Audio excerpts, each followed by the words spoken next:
السلام علیکم اسٹوڈنٹس، آج کا ہمارا ٹاپک ہے عبادات میں سے روزہ کے حوالے سے ہے۔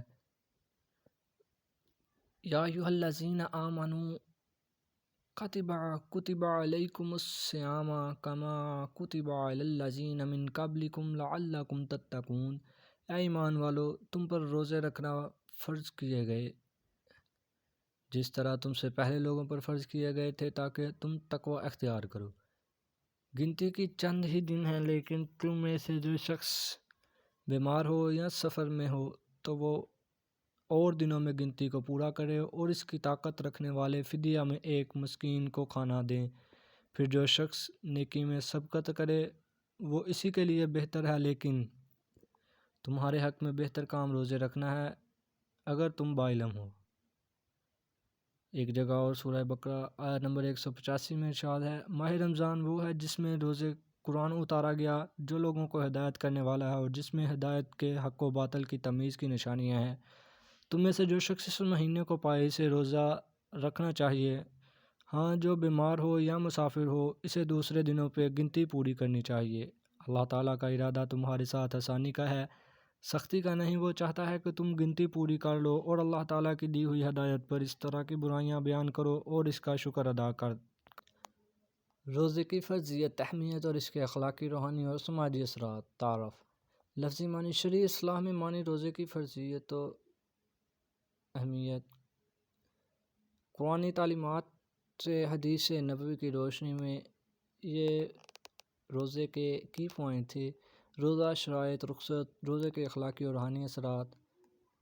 تقوی پیدا ہونا، ضبط نفس، اخلاص پیدا ہونا، شکر پیدا ہونا، تحمل و برداشت، تعمیر سیرت، طبی فوائد، دوسروں کا احساس، دعا کی قبولیت، پابندی اوقات۔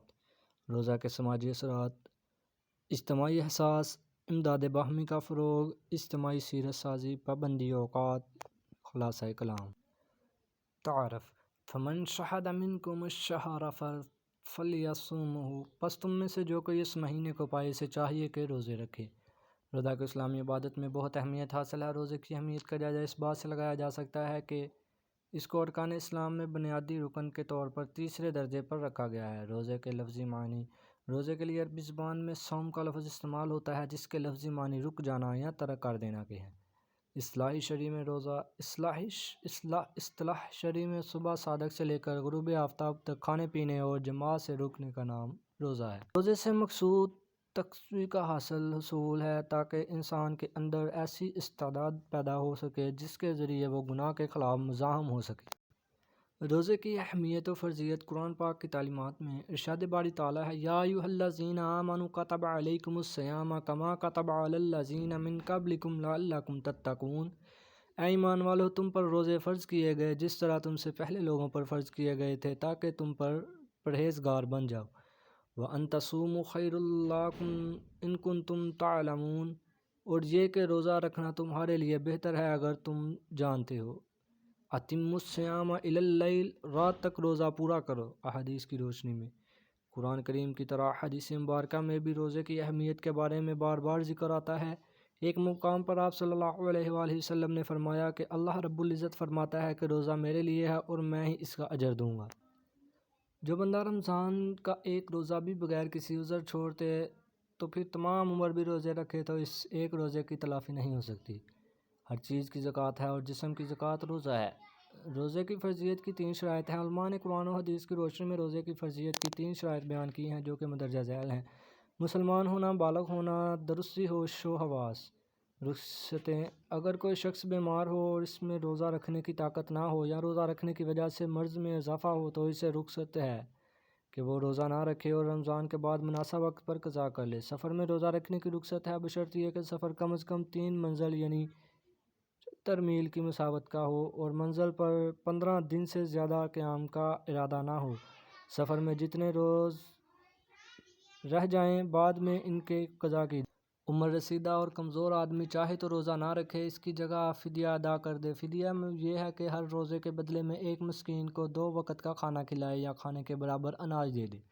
بچے کو دودھ پلانے والی ماں کی رخصت ہے، یہ رمضان کے روزے نہ رکھے تاکہ بچے کے لیے دودھ میں کمی واقع نہ ہو اور رمضان کے بعد روزوں کو قضا کرے۔ روزہ کے اخلاقی، روحانی اور سماجی اثرات۔ شریعت اسلامی میں جتنی بھی عبادات ہیں ان کا ضرور کوئی نہ کوئی فلسفہ اور مقصد ہے۔ ان تمام عبادات کا مقصد انسان کی اخلاقی، روحانی اور سماجی زندگی میں تربیت کرنا ہے۔ اس طرح رمضان میں روزہ رکھنا بھی ایسی عبادت ہے جس کے انسان زندگی پر اثرات مرتب ہوتے ہیں جو کہ مندرجہ ذیل ہیں: ضبط نفس، اخلاص، طبی فائدے، تعمیر سیرت، دعا کی قبولیت، پابندی اوقات، تقویٰ پیدا ہوتا ہے، دوسروں کی محرومیوں کا اندازہ ہوتا ہے، شکر پیدا ہوتا ہے، تحمل و برداشت۔ ضبط نفس، روزے سے انسان میں ضبط نفس پیدا ہوتا ہے۔ روزہ ضبط نفس کی تربیت کرتا ہے اور ضبط نفس دنیاوی اور دینی معاملات میں کامیابی کا ضامن ہے۔ تقویٰ پیدا ہوتا ہے۔ اللہ تعالیٰ نے خود قرآن پاک کی سورہ بقرہ کی آیت نمبر 183 میں واضح کیا ہے کہ اے ایمان والو، تم پر روزے فرض کیے گئے جس طرح تم سے پہلے لوگوں پر فرض کیے گئے تھے تاکہ تم پرہیزگار بن جاؤ۔ اخلاص، یہ وہ واحد عبادت ہے کہ جس کا پتہ صرف یا بندے کو ہوتا ہے یا اللہ کو۔ انسان تنہائی میں بھی کچھ کھا پی سکتا ہے یا وضو کرتے ہوئے پانی کو بھی نگل سکتا ہے، مگر جب انسان فقط اللہ کی رضا کی خاطر روزہ رکھتا ہے تو اس میں اخلاص پیدا ہو جاتا ہے اور وہ دنیا و مافی سے بے خبر ہو کر جو بھی نیکیاں عبادت کرتا ہے وہ اخلاص کے ساتھ صرف اللہ کے لیے کرتا ہے۔ دوسروں کی محرومیوں کا احساس، جب انسان اللہ کے حکم سے حلال اشیاء کو بھی کھانے اور پینے سے خود کو روک لیتا ہے اور بھوک اور پیاس کو محسوس کرتا ہے تو اس سے ان غریب اور لاچار لوگوں کی بھوک و پیاس اور محرومیوں کا احساس ہوتا ہے اور پھر وہ بھی اپنی استطاعت کے مطابق ان کی مدد کرتا ہے۔ طبی فائدے، روزہ رکھنے سے پیٹ کی کئی قسم کی بیماریوں سے نجات ملتی ہے۔ کم کھانے اور بھوکا رہنے سے انسان کے جسم میں موجود اضافی اور گند مواد کو جسم خود کھا کر ختم کر دیتا ہے۔ شکر کا پیدا ہونا، حالت روزے میں جب انسان بھوک اور پیاس برداشت کرتا ہے اور جب افطار کے وقت اس کے سامنے کئی اقسام کی نعمتیں ہوتی ہیں تو ایک طرف وہ ان کا ذائقوں پر شکر ادا کرتا ہے اور دوسری جانب ان کی عطا پر بھی وہ اللہ کا شکر گزار ہوتا ہے۔ تعمیر سیرت، روزے کا اصل مقصد خود کو کھانے پینے سے روکنا نہیں ہے بلکہ اپنی زبان، کان، ہاتھ اور دل پر بھی قابو پانا ہے اور کوئی بھی برا کام نہ کرنا ہے، ورنہ روزے کی فرضیت تو پوری ہو جائے گی مگر اجر اس اعلیٰ درجے کا نہیں ملے گا۔ اس طرح رمضان انسان کی تعمیر سیرت میں بھی اہم کردار ادا کرتا ہے۔ تحمل و برداشت، روزے سے انسان میں تحمل و برداشت کی صفت پیدا ہوتی ہے۔ جب ایک آدمی صبح تا شام بھوکا پیاسا رہے، برائیوں سے اجتناب کرے تو اس میں تحمل و برداشت پیدا ہوگا جو رمضان کے بعد اس کا کردار بن سکتا ہے۔ تحمل و برداشت کے لیے دوسرا لفظ صبر ہے۔ صبر کے بارے میں ارشاد باری تعالیٰ ہے: بے شک صبر کرنے والوں کو پورا اجر دیا جائے گا، ان کا اجر بغیر کسی حساب کے۔ دعا کی قبولیت، اللہ رب العزت خود فرماتا ہے: الصوم لی وانا اجری بہ، روزہ میرے لیے ہے اور میں ہی اس کا اجر دوں گا۔ اللہ رب العزت روزہ رکھنے والوں کی دعاؤں کو قبول فرماتے ہیں۔ پابندی اوقات، رمضان ہمیں وقت کی پابندی کا درس بھی دیتا ہے اور اپنے کاموں کو ان کے اوقات پر کرنے کی تلقین بھی کرتا ہے۔ سحری اور افطاری کے لیے ایک خاص وقت ہے، اگر اس کی پابندی کا لحاظ نہ رکھا جائے تو روزہ نہیں ہوگا۔ روزے کے سماجی اثرات، اجتماعی احساس، امداد باہمی کا فروغ، اجتماعی سیرت سازی، پابندی اوقات۔ اگرچہ روزہ انفرادی فعل ہے لیکن نماز کے لیے باجماعت ہونے کی وجہ سے جس طرح نماز اجتماعی فعل بن جاتا ہے، اسی طرح روزہ رکھنے کے لیے ایک خاص مہینے کا تقرر نے اس فعل کو اجتماعی عمل بنا دیا ہے اور اس سے اجتماعی عمل کے سماجی اثرات بھی ہیں۔